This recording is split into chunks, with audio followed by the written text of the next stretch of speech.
The more and more we see of Sasha and these flashback scenes we've been getting in these previous two episodes, the harder it really hits that she's actually gone. Because it just it changes a lot of Sasha's scenes. Like, even though they're very happy, they're very uplifting, especially seeing Connie and Sasha and how serious they were going back and forth about who is the bigger idiot.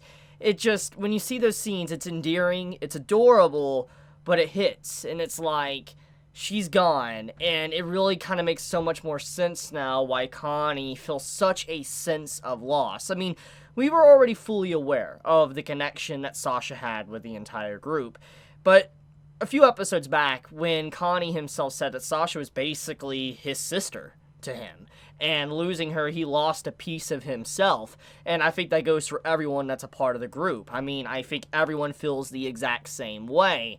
And when you just see these flashback scenes, it really rings true what Connie said and why so many are just so deeply affected by what Eren did a few episodes back.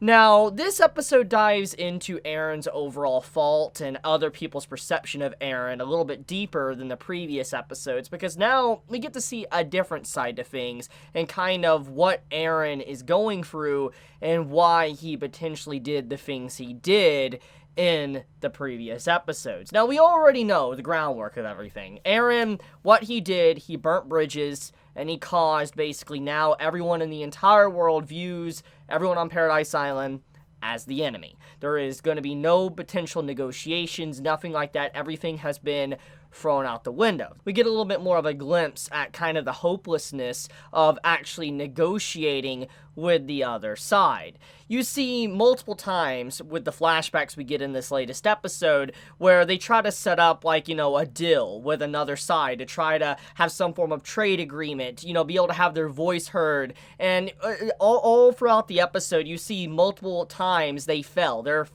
plans overall just come undone. They fell and they don't really make any progress whatsoever. And you have all these individuals, you have someone like Hanji that isn't really able to come up with a good idea to get things done, which kind of showcases why she says, man, if there was one mistake that, Erwin did in his entire life, it was choosing me as the commander. And the reason for that, because she realizes she has no plans. She doesn't know what to do. She's literally stuck there, and she feels like if, Erwin was here, there would actually be some progress going on. Maybe there would actually be negotiations, or maybe there would be a full-on agreement with what Eren is doing. Whatever the case may be, the point still stands is that we get to see that Eren, he has probably chosen the path he's going down because there hasn't been any options presented. You see multiple times throughout the episode that Eren's like, look, we'll find a way and all that. I don't want, Historia to be sacrificed and be livestock to have children and over and all that. I don't want to have that legacy repeat itself. You see that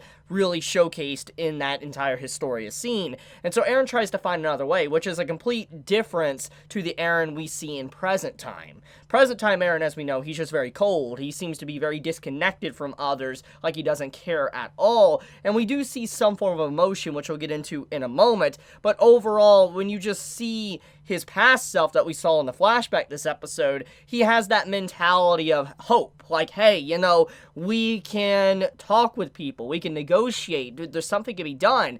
And as everything comes undone, you just realize that Eren is starting to lose hope. You can see it even in his eyes. When they're riding on that train and they're going back home and all that after a hard day's work, Eren brings up a very depressing subject. And it seems very uplifting and happy when you think about just the tone of everything, but it's actually a very depressing topic because Eren's like, I'm going to die in about 5 years. I only have 5 years left, and I need someone to be able to replace me. When I'm gone, someone's going to have to pick up the mantle of the founding titan, the attack titan, and, other titans that he now has. For instance, the Warhammer titan. But at the time, he's like, someone's going to have to just pick up the reins for the 2 titans I currently have. And obviously, everybody pitches in. They're like, oh, I'll do it. Oh, I should do it, etc. And as they all give their own arguments of why they should do it, Eren basically is like, look, I don't want any of you to have it. And the reason for that is because I want you all to live a very long life. And this really hits hard because it basically shows that Eren, he wishes that he could live longer. You could see that longing, that he wishes he had a long life, but he realizes everything's set in stone. There's nothing he can do about it. He will die in 5 years. He's basically accepted reality for what it is. And because of that circumstance, he's just like, look, I don't want you guys to have the same fate as me, to go through the things I'm going through and all that, this burden on your shoulders. I don't want you to have to do that. And so he's like, I don't want none of you to have it, which is really heartbreaking, uplifting, all in one big package. And it kind of showcases what's going on now in these episodes, is that Eren most likely, he chose this path of destroying his enemies and attacking like he did because he knows he doesn't have much time left. He knows that time is ticking down quicker and quicker for him, and as it goes, he will not get to see his friends very much longer. He wants to create a world potentially for them to be able to exist, thrive, and live. Because, like, in Eren's perspective, he might not be able to see the world that they can see in the future, but he wants to make sure when he actually lays down his life and he has to die and he has to pass on the Attack Titan and the Founding Titan, that his friends might have a happy future ahead of them. And that's kind of what you see showcased in this episode. It's a really different perspective on everything that's been going on, is that Eren is probably making a world for his friends, even though he will never be able to see it. It's actually kind of like an interesting mentality or nod to kind of growing trees. I forget the actual saying, but I know there's like an ancient like saying or story to where you have like this person at a young age, this guy that plants a tree. And he plants this tree that's like, you know, a big tree, and he will never be able to see it actually grow into something massive because it's going to take maybe 30 to 40 years. And when he has children, his children will be able to actually experience that tree, and his children's children will be able to have fun with that tree. For instance, maybe make a swing set or whatever. That's kind of what's happening here, is that Eren, he's planting a tree. He's planting a tree for future generations. Not for him, but for future generations, a life after he is gone. It's very selfless in a way. It seems very selfish and also selfless. It's kind of intertwined together when you look at Eren's situation. I love this episode for that. It's very thought-provoking on just everything going on.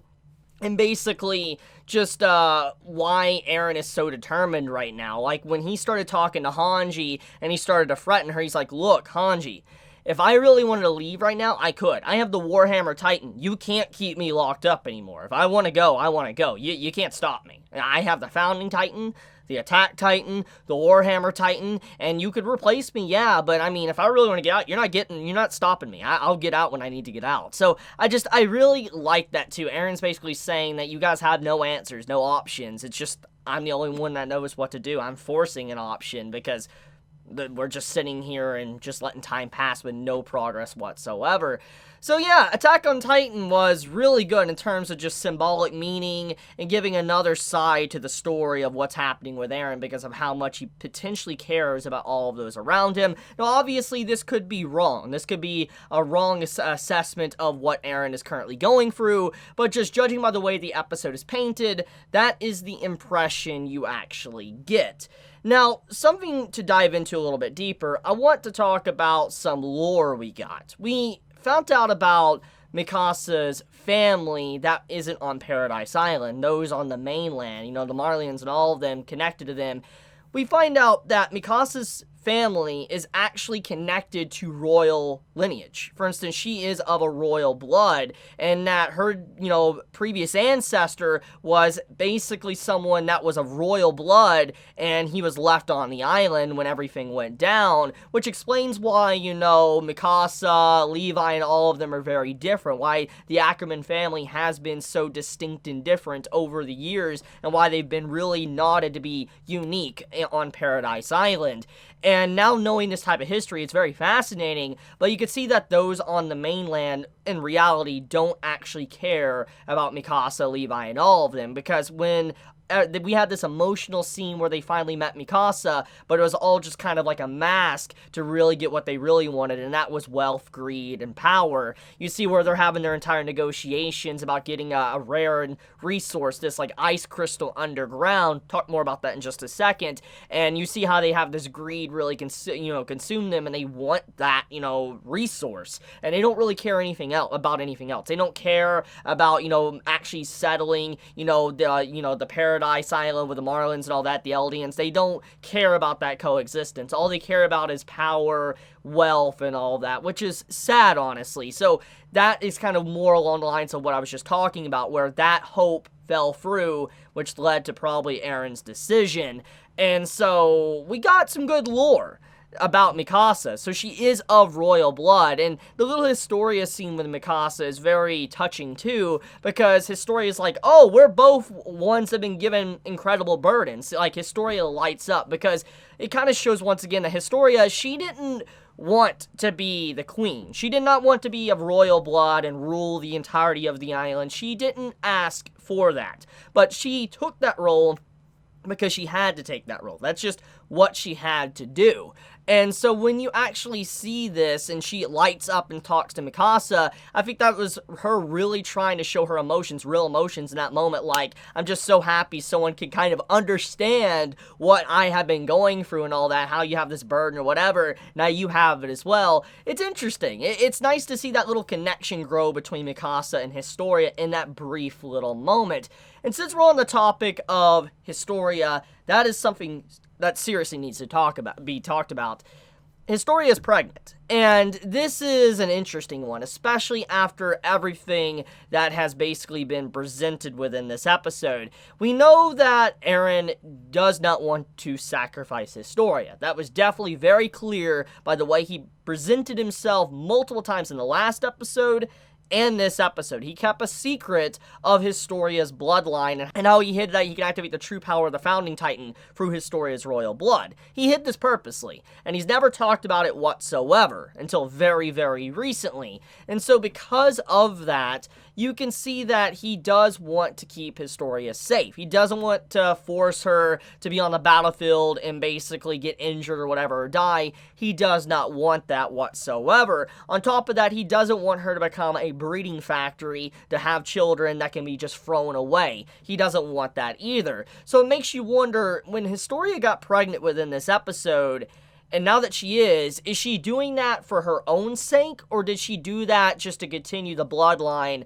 for the power of the Founding Titan? That is a question that kind of pops up, because why? Why of all times did Historia do this now? Did she really have romance and love for this person she knew in the past? Or is this just something very quick she did to be able to save her own life? It's many questions pop up because of this, and it's a good episode for that. I think that in terms of episodes we got besides the action episodes, this is probably my favorite episode yet. I really like this episode for just the different perspective on Eren. So one last thing to get into before I wrap up this video, I want to talk about the Ice Crystal real quick. So the Ice Crystal, there's really not much known about it besides that it's a resource that's only found on Paradise Island.